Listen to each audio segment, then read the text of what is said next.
Baton Rouge, Louisiana, 2005. A humid summer evening settled over the city, thick with the scent of magnolias and the distant hum of traffic along the Mississippi River. In a quiet suburban neighborhood, a young woman named Claire Dupree, 24, had just finished her shift as a nursing assistant at a local hospital. She was known for her infectious laugh and a quiet strength that drew people in. That night, she never made it home. Her car was later found abandoned near a desolate canal, the engine still warm, her purse missing, and a faint smear of blood on the driver's seat. Claire's disappearance shocked her friends, neighbors, and family. Louisiana's law enforcement agencies launched an intensive investigation, combing through hours of security footage, interviewing neighbors, and canvassing local streets. Officers followed every lead, from her workplace to the few places she frequented after shifts, but each path ended in frustration. Witnesses recalled a dark sedan parked near the canal that evening, but descriptions were vague, and the trail quickly went cold. Detective Marcus Bell, one of the lead investigators, recalls the early weeks of the investigation as exhausting, heart-wrenching, and frustrating. The neighborhood held vigils, her parents posted flyers, and the community organized search parties along the canal's muddy banks. Yet month after month, there were no solid leads. Claire's case gradually faded from the headlines, joining the long list of cold cases that haunt the archives of the Baton Rouge Police Department. Over the next decade, technology and forensic science advanced dramatically. DNA sequencing became more sensitive, allowing investigators to analyze even degraded or minute biological evidence. Cold case units across the state began revisiting unsolved crimes, applying these advancements to cases that had previously hit dead ends. Despite this, Claire's file remained largely dormant, the few clues gathered in 2005 insufficient to make any meaningful progress. It wasn't until 2023, nearly 18 years later, that a breakthrough would finally emerge. A forensic lab, using newly developed DNA phenotyping and enhanced database matching, re-examined the small blood smear found on Claire's car seat. This advanced analysis revealed a partial genetic profile that had not been detectable with early 2000s technology. When cross-referenced with a national DNA database, the profile yielded a surprising match. A man who had never been considered a suspect, living quietly in the outskirts of Baton Rouge. The revelation stunned investigators.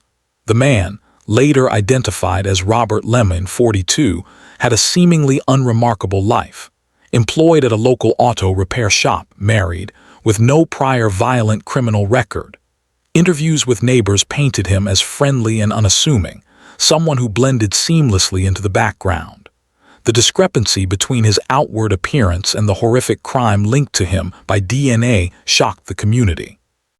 Detective Bell emphasized the significance of this discovery. It's a reminder that appearances can be deceiving. For nearly 2 decades, Claire's family and the community wondered if justice would ever be served. Modern science gave us the key that traditional investigation couldn't. By the time the arrest warrant was issued in early 2024, media outlets across Louisiana were reporting the development. Families of cold case victims followed closely, hopeful that the same methods could yield results in their own unresolved cases. Claire's parents, who had spent years in anguish and uncertainty, were finally informed that law enforcement had identified the man responsible for their daughter's death. Emotions ran high. Relief, disbelief, grief, and a long-suppressed sense of vindication all mingled in one overwhelming moment. Robert Lemon was apprehended without incident. Officers described the arrest as tense but uneventful, noting that he appeared calm, almost eerily composed. When questioned, he initially denied any involvement, but the DNA evidence was irrefutable. The case, which had haunted Louisiana for nearly 2 decades, was finally on the path toward resolution. The community, meanwhile, grappled with the shocking truth. How could someone living among them, appearing ordinary, harbor such a dark secret? The answer, it seemed, lay in the silent passage of time and the advances in science that eventually exposed him. Claire Duprey's disappearance had cast a long shadow, but with the arrest of her killer, the first glimmers of justice and closure emerged. The stage was set for a trial that would not only recount the tragic events of 2005, but also illustrate how forensic innovation can overturn years of uncertainty. Families, friends, and investigators alike would bear witness to a story that combined human perseverance with technological breakthroughs, an enduring reminder that even the coldest cases can be solved. The morning after Robert Lemon's arrest, Baton Rouge was quietly buzzing with unease and disbelief. Claire Duprey's parents, Marie and Thomas, were escorted to the police station to review the evidence that had remained hidden for nearly 2 decades. Every photograph, every scrap of documentation, every forensic report was spread out before them. They stared at the faint blood sample from Claire's car, now reanalyzed using advanced DNA extraction methods. It was their daughter, speaking across time, finally pointing them toward the truth. Detectives began retracing Robert Lemon's life in 2005. He had been living in a small, tidy house in a subdivision not far from where Claire had been last seen. Neighbors described him as quiet, polite, the kind of man who waved politely but kept his distance. He worked long hours at a local auto repair shop and drove a modest sedan. Nothing suggested that he could commit such a violent crime, but evidence doesn't care about appearances. DNA, when preserved properly, speaks louder than smiles or small talk. Investigators discovered that on the evening of Claire's disappearance, Lemon had been unaccounted for during a narrow window of time between 7:15 p.m. and 9:00 p.m., coinciding precisely with the forensic timeline established from the blood sample and the canal scene. It was subtle but damning. Surveillance footage from a convenience store 2 miles from Claire's workplace showed a man matching his build and posture purchasing cleaning supplies at 7:28 p.m.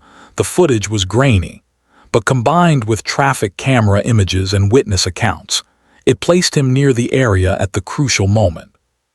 The autopsy report from 2005 had documented the cause of death as blunt force trauma to the head, likely from a heavy object found nearby at the canal.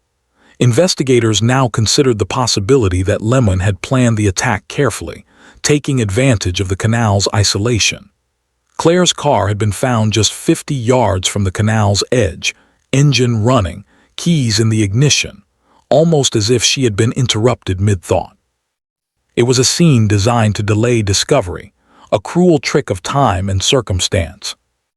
Detectives expanded their search into Lemon's past, interviewing family, former coworkers, and neighbors. A pattern began to emerge. Lemon had always been socially withdrawn, often avoiding deep connections, and he had a history of secretive behavior that no one had fully understood at the time. A former colleague recalled, he would leave the shop late, sometimes going out into the night for no clear reason. We all thought he just liked being alone. Another neighbor mentioned that in 2004, Lemon had a minor dispute over a property line, demonstrating a quiet but intense streak of aggression when crossed. Perhaps the most chilling discovery came from Claire's personal items. While her purse had never been recovered, investigators eventually located a small, torn notebook in a hidden compartment at Lemon's home. The pages were water-stained and faded, but fragments of writing hinted at an obsession with observing people without their knowledge. Among the entries were crude sketches of faces and locations, some in Claire's neighborhood, others near her workplace. The notebook suggested that he had been watching her, cataloging her routine, and possibly planning the encounter that ended in tragedy. Meanwhile, the Baton Rouge community reacted with a mix of relief and shock. For years, the memory of Claire had hung over local streets like a shadow. Candlelight vigils had dwindled over time, and the case had slipped from national attention. But now, almost 18 years later, her story surged back into the public eye.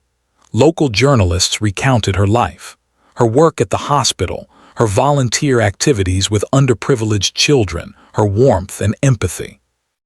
Neighbors who had seen her every day remembered her laugh, her bright eyes, and her determination to help anyone in need. Detective Marcus Bell knew that the evidence alone might not satisfy the public. "People need to understand that justice is a process," he said in an interview with a local news station. "It's not just about catching someone. It's about understanding what happened, why it happened, and making sure the story is told completely." Investigators also focused on digital evidence. Lemon's home computer contained fragments of deleted files, partially recovered using modern forensic software. Among these were search histories, mapping routes near Claire's workplace, and images of the canal area taken months before her disappearance.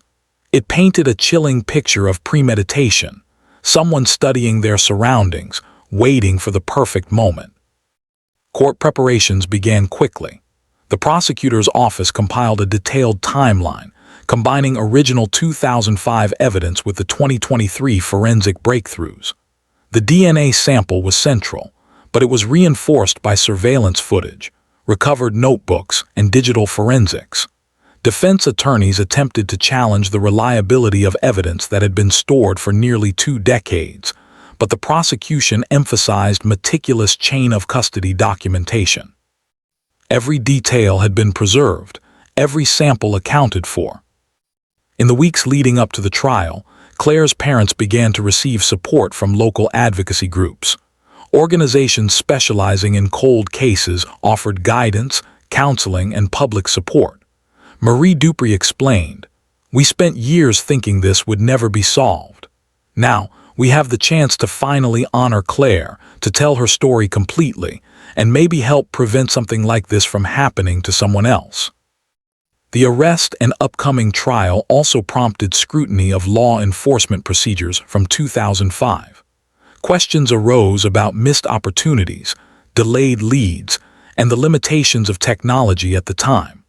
Yet the narrative that dominated headlines was the power of persistence and the incredible role of scientific progress in bringing closure. As January 2024 approached, the trial date was set. The community prepared to face the details of a crime that had remained shrouded in mystery for nearly 20 years.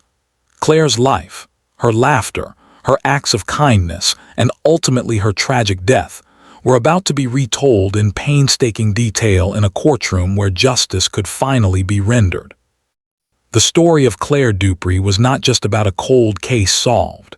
It was about time, perseverance, science, and the enduring power of truth. For families like hers, it was proof that no case is truly beyond hope. The courtroom was tense the morning the trial began.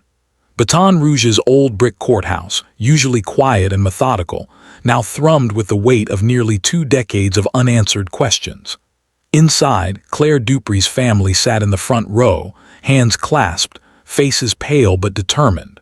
The press filled every corner, cameras flashing, microphones poised, capturing the first public step toward justice.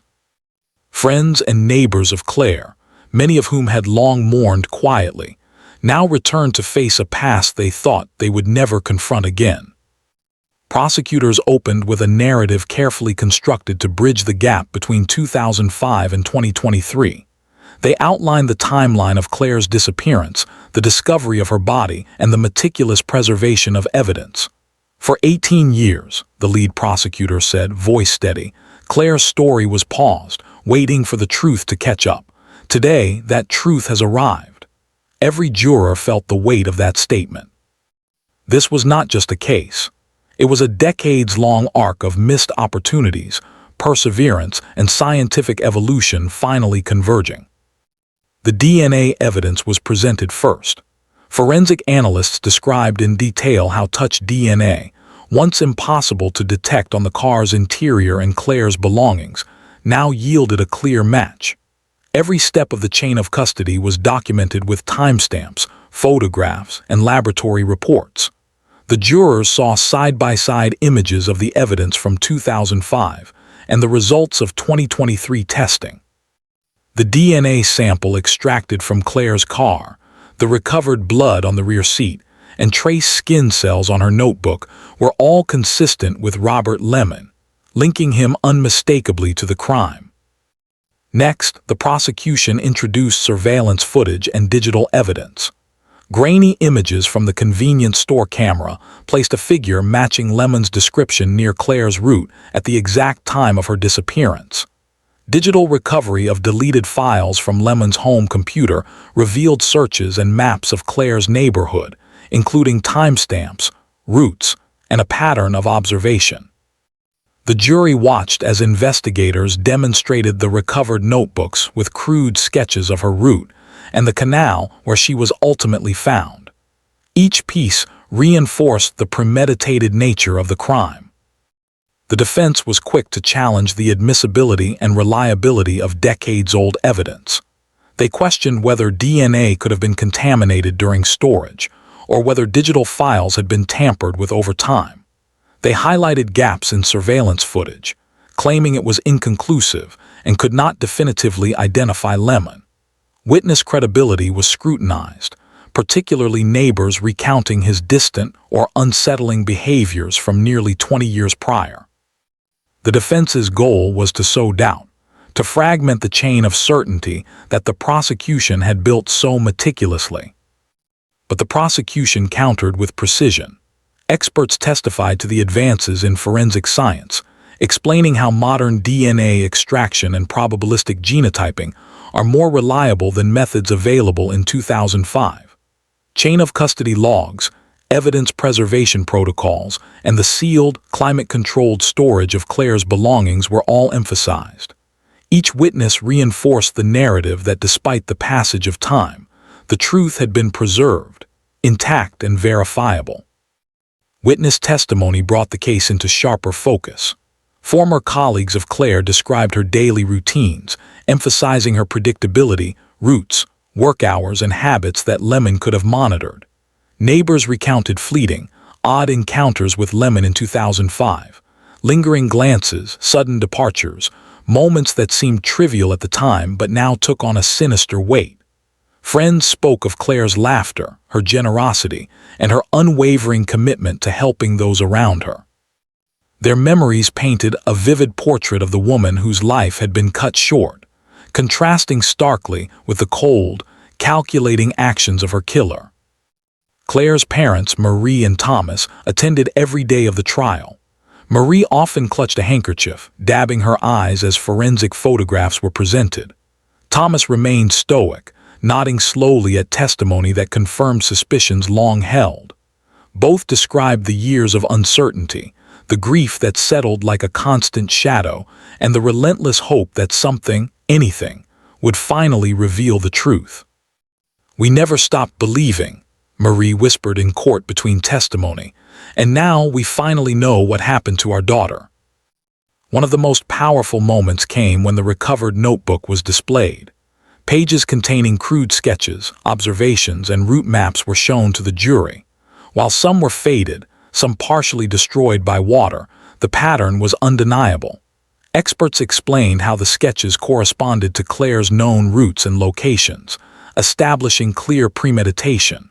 Combined with digital evidence and DNA, it created an overwhelming link to Lemon. The prosecution also introduced a timeline reconstruction. Using traffic camera data, witness accounts, and modern software to simulate Claire's last movements, investigators demonstrated how Lemon could have intercepted her near the canal. The jurors saw the sequence of events: Claire leaving work at 7:10 p.m., purchasing snacks at a nearby store, Lemon's movements tracked via digital evidence, and the estimated time of her murder around 8:00 p.m. This chronological reconstruction was precise, methodical, and difficult to refute. Cross-examination attempted to poke holes in every detail. Defense attorneys suggested that environmental factors could have affected DNA results, questioned the interpretation of partially recovered files, and emphasized the absence of a direct eyewitness to the murder. They pressed on minor inconsistencies in witness recollections, hoping to exploit the human tendency for memory degradation over decades. Yet the jury, aware of the extraordinary length of time and the careful preservation of evidence, seemed increasingly convinced of the prosecution's narrative. The emotional weight of the case came to a head when the jury heard the recording of Lemon's post-arrest interview. Though he initially denied involvement, subtle slips in his statements hinted at familiarity with Claire's routine and the crime scene. Experts analyzed the conversation, pointing to inconsistencies and evasions. While not a direct confession, it reinforced the story built through DNA, digital evidence, and corroborated witness testimony. Outside the courtroom, the Baton Rouge community felt the strain of nearly 20 years of uncertainty begin to lift. Local newspapers ran feature stories on Claire's life, highlighting her volunteer work, her academic achievements, and the quiet impact she had on her friends and neighbors. Candlelight vigils were held once again, though this time tinged with hope rather than despair. The arrest and trial had transformed lingering grief into a collective acknowledgement that justice, no matter how delayed, could still be achieved. For Claire's parents, the trial was both a confrontation with unimaginable loss and a validation of the years they had endured. Each day they sat through testimony, they pieced together the events that had haunted them since 2005. The courtroom became a space where grief, memory, and truth converged. They bore witness to the meticulous work of investigators, the resilience of forensic science, and the unyielding pursuit of justice. As the weeks progressed, it became clear that the combination of DNA evidence, digital forensics, and long-preserved physical evidence was nearly unassailable. The prosecution's strategy was methodical: present irrefutable scientific proof, contextualize it with human testimony, and illustrate a timeline that left little room for doubt. The defense, despite energetic objections, struggled to create reasonable doubt against the mounting, cohesive narrative. Finally, after 3 weeks of testimony, exhibits, and cross-examinations, closing arguments were delivered. The prosecution spoke not just to the evidence, but to the humanity lost in the crime. Claire Dupree was more than a victim, the lead prosecutor said, voice steady, eyes on the jury. She was a daughter, a friend, a helper, a light. For 18 years, the truth waited quietly. Today, we ask you to let her story reach its rightful conclusion. The defense, in contrast, emphasized the time elapsed and the potential imperfections in long-stored evidence. They argued for skepticism, urging the jury to focus on technicalities rather than narrative. As the jury retired to deliberate, a hushed tension settled over the courthouse. Friends, neighbors, and journalists waited silently in the corridors. Outside, the early February wind whipped through Baton Rouge, carrying with it the weight of 2 decades of grief, hope, and uncertainty. Inside, jurors faced the monumental responsibility of determining whether a man, long hidden in plain sight, would finally be held accountable. Hours turned into a full day, and the following morning the jury returned. Each member's face was solemn as the foreperson stood. We, the jury, find the defendant, Robert Lemon, guilty on all counts. A collective exhale swept through the courtroom. Tears, sighs, and whispered words of relief echoed among Claire's family and supporters. Marie Dupree sank into her seat, finally releasing the tension she had carried for nearly 20 years. Thomas rested his head against the wall, eyes closed, allowing himself a moment of grief intertwined with relief. Justice had arrived, not early, but it had arrived. The verdict resonated far beyond the courthouse walls. Baton Rouge, a community once weighed down by an unsolved mystery, felt a sense of closure. Media outlets covered the story nationally, highlighting the role of DNA, digital evidence, and persistent investigation in solving cold cases. Claire Dupree's name was back in the public eye, no longer as a symbol of tragedy alone, but as a reminder that the relentless pursuit of truth can pierce even decades of silence. The weeks following Robert Lemon's conviction were marked by an unusual mixture of grief, relief, and reflection across Baton Rouge. For Claire Dupree's family, justice had finally arrived, but the absence of their daughter remained a raw wound. Marie and Thomas Dupree began the painstaking process of reconnecting with life after years overshadowed by uncertainty. Each day brought new reminders of what they had lost: the empty chair at the kitchen table, the silent phone that would never ring, the unfinished projects Claire had left behind, but also moments of comfort, knowing that her killer would no longer evade accountability. Community response was immediate and profound. Local schools and civic groups organized vigils and memorials in her honor. A small park near the canal where Claire's body was found became a place of reflection, with benches inscribed with her name and flowers placed at the base of a young oak tree. Friends and neighbors recounted her kindness, her dedication to volunteer work, and the simple, everyday gestures that had left an indelible mark on those around her. In interviews, community leaders emphasized the dual nature of their feelings: deep sorrow for the life taken, but gratitude for the perseverance of law enforcement that had ultimately brought resolution. The Baton Rouge Police Department, long criticized for slow progress in cold cases, used Claire's case to showcase the evolution of investigative methods.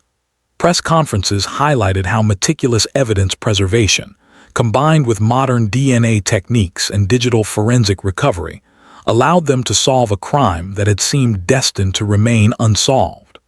Officers stressed that Claire's case demonstrated the importance of never abandoning a case, no matter how old. The public response was overwhelmingly supportive, with citizens expressing renewed faith in the criminal justice system and in the capabilities of modern forensic science. The Dupreys, despite their grief, became advocates for victims' rights and cold case initiatives. They partnered with local law enforcement and advocacy groups to raise awareness about the importance of reporting and preserving evidence, as well as the emotional toll of unresolved cases on families. Marie Duprey, in particular, spoke openly about her journey, describing the years of anxiety, sleepless nights, and endless hope. "Every parent deserves answers," she said at a community forum, "and every victim deserves to be remembered, not just as a statistic, but as a person whose life mattered." Meanwhile, Robert Lemoine remained incarcerated, his conviction sparking discussions across legal circles about the challenges of prosecuting decades-old crimes. Legal analysts debated the use of newly advanced DNA techniques and digital forensics in courts, acknowledging both their power and the ethical responsibility to ensure accuracy. The case became a benchmark in forensic seminars, cited as an example of how technology, combined with meticulous preservation of evidence, can overcome the passage of time. Students of criminal justice studied the Duprey case to understand the evolution of investigative methods, the importance of cross-referencing old and new evidence, and the perseverance required to bring long-awaited perpetrators to justice. The media coverage extended beyond Baton Rouge, reaching national news outlets. Documentaries, podcasts, and news features revisited the timeline of Claire's disappearance, the initial investigation, and the painstaking forensic work that eventually led to Lemoine's arrest. Audiences were struck by the human element, the tireless dedication of investigators, the unwavering hope of Claire's family, and the intricate detective work that had finally connected the dots. Analysts highlighted the societal impact, pointing out how this case underscored the need for continual advancements in forensic technology and the importance of not letting cold cases fade into obscurity. In schools and community centers, panels discussed the emotional aftermath of violent crime and the support systems necessary for families of victims. Psychologists emphasized the role of closure in healing, explaining that while a conviction could not erase trauma, it allowed families to reclaim some